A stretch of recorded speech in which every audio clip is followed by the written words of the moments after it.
1 year ago, thousands of Americans stormed the U.S. Capitol, clashed with police, and tried to stop the certification of President Biden's election victory. Tonight, the Hill is a much quieter scene. Across our nation's capital, vigils were held today in remembrance of the 5 people who died in that attack. President Biden remained resolute today amid our deeply divided democracy. He had these harsh words for anyone who may try something similar again. I will stand in this breach. I will defend this nation, and I will allow no one to place a dagger at the throat of democracy.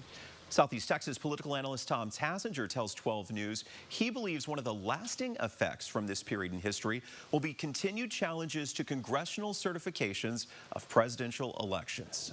Candidates running now for Secretary of State and positions like that who are saying, well, no, we should not have certified that election. And if let's say this happens again in the 2024 elections, would they certify the results if a Democrat won?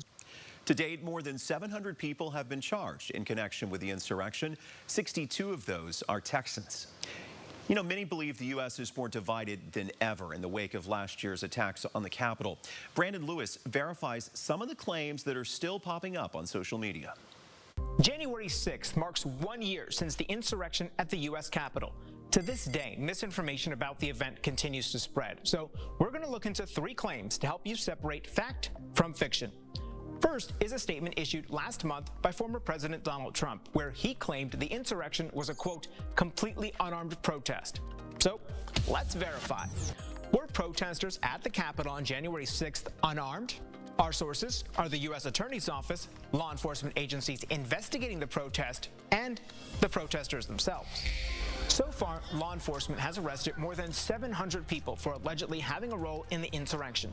They include Mark Mazza, who is charged with bringing a loaded revolver to the Capitol, and Lonnie Kaufman, who pleaded guilty to driving his pickup to the Capitol with several loaded guns, hundreds of rounds of ammunition, a crossbow with bolts, machetes, and jars filled with ingredients from Molotov cocktails.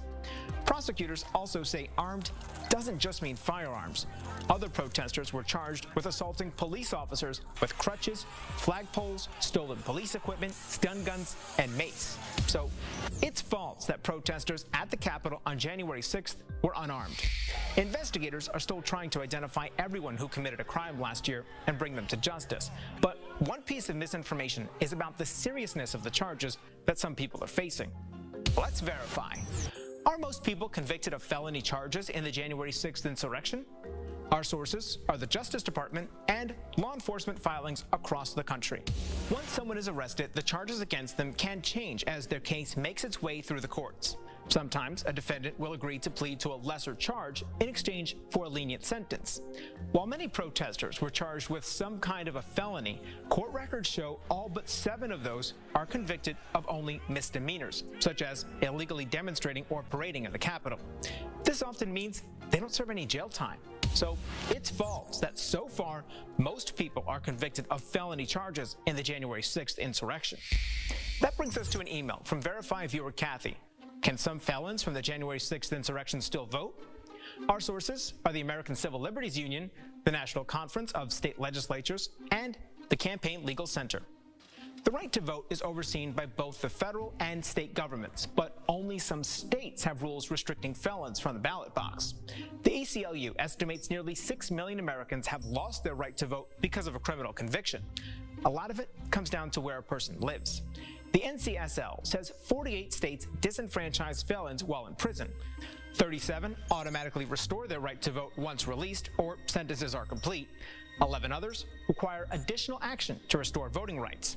Maine, Vermont, Puerto Rico, and D.C. allow everyone to vote, including inmates. So it's true, some felons from the January 6th insurrection can still vote, depending on where they live. And as we mentioned, a majority of those convicted in the insurrection pleaded guilty to misdemeanors, meaning in most states, their right to vote isn't affected. With your Verify, I'm Brandon Lewis. And if there's something you'd like us to verify, you can email verify@12newsnow.com, or you can always direct message us on social media.